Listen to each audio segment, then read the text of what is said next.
नमस्कार,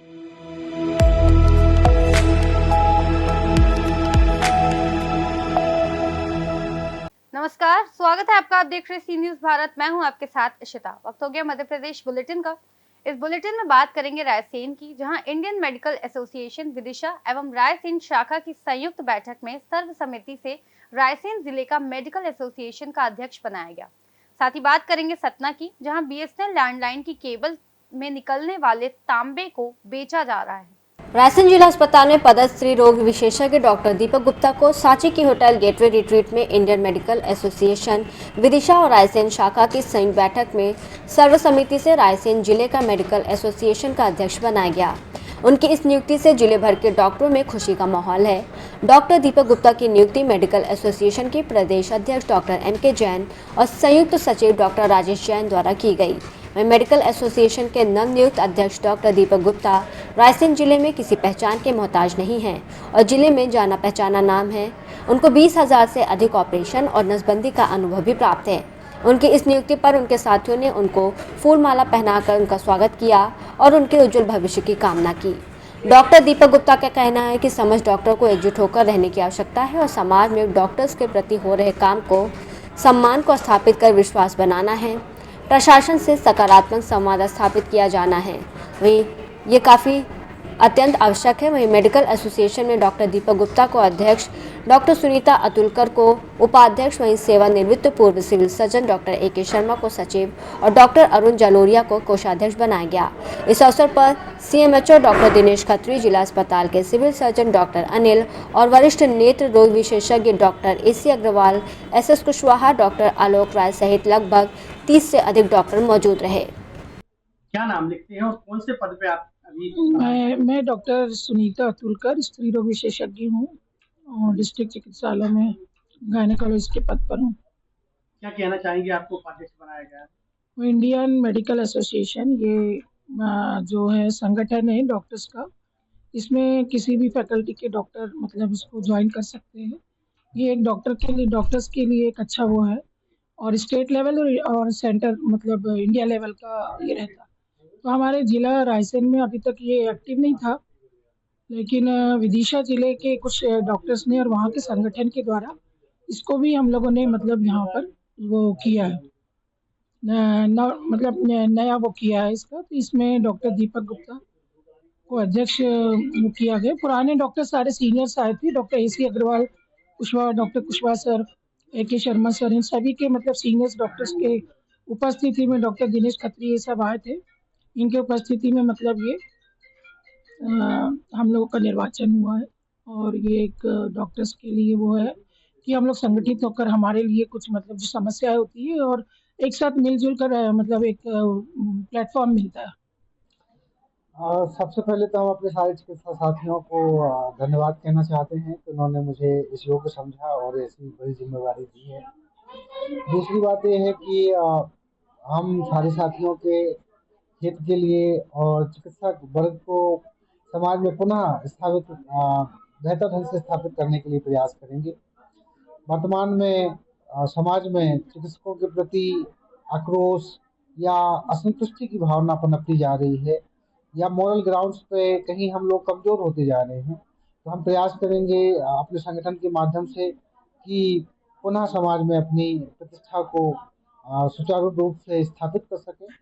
साथ ही एडमिनिस्ट्रेशन के साथ भी धीरे धीरे संवाद शून्यता होती जा रही है, तो एडमिनिस्ट्रेशन से भी तालमेल बैठाने की कोशिश करेंगे, सकारात्मक पहल करेंगे, जिससे डॉक्टरों के हितों को और डॉक्टरों की समस्याओं को ठीक से समाज के बीच में और एडमिनिस्ट्रेशन के बीच में रखा जा सके और सुचारू रूप से एक संवाद और सकारात्मक परिस्थितियों को पैदा किया जा सके। रायसेन से सी न्यूज संवाददाता सैयद अरशद मसूद की रिपोर्ट। सतना शहर में वर्षों से चल रही सीवर लाइन प्रोजेक्ट की कहानी में एक नया मोड़ आया है। सीवर लाइन की खुदाई में निकलने वाली बीएसएनएल लैंडलाइन की केबल में निकलने वाले तांबे को अब बेचा जा रहा है। सूत्रों ने बताया कि रात में होने वाली सीवर लाइन की खुदाई में जो केबल निकलती है उसे ट्रैक्टर में लोड करके अन्य स्थान पर भेज दिया जाता है और केबल से निकलने वाला तांबा बाजार में बेचा जा रहा है। रात के समय ट्रैक्टर में लोड केबल का वीडियो भी सामने आया है, जिसको लेकर बीएसएनएल की डीजीएम डीएस पैकरा से बात की गई उन्होंने बताया कि इस मामले में हमने नगर निगम और थाने में रिपोर्ट दर्ज करवा दिए हैं और जो केबल निकल रही है उसे हम स्टोर कर रहे हैं और हम 2 कर्मचारियों की ड्यूटी भी लगाई गई है। डीएस पैकरा से पूछा गया कि 1 मीटर केबल की कीमत क्या है, जिस पर उन्होंने कहा कि 400 से लेकर 500 रुपये तक की है इसकी कीमत। इससे अंदाज़ा लगाया जा सकता है कि सरकार का भारी मात्रा में नुकसान हो रहा है, लेकिन बीएसएनएल के अधिकारी कर्मचारी गहरी निद्रा में सो रहे हैं। बीएसएनएल अपने ही संपत्ति की सुरक्षा करने में असमर्थ क्यों है? क्या किसी का दबाव है या मिली भगत है? बीएसएनएल के विभागीय सूत्रों का कहना है कि इस मामले में बीएसएनएल कोई कार्रवाई नहीं कर रहा है, जो कि पूरी जानकारी है कि केवल चोरी हो रही है, इसके बाद भी ये सब सो रहे हैं।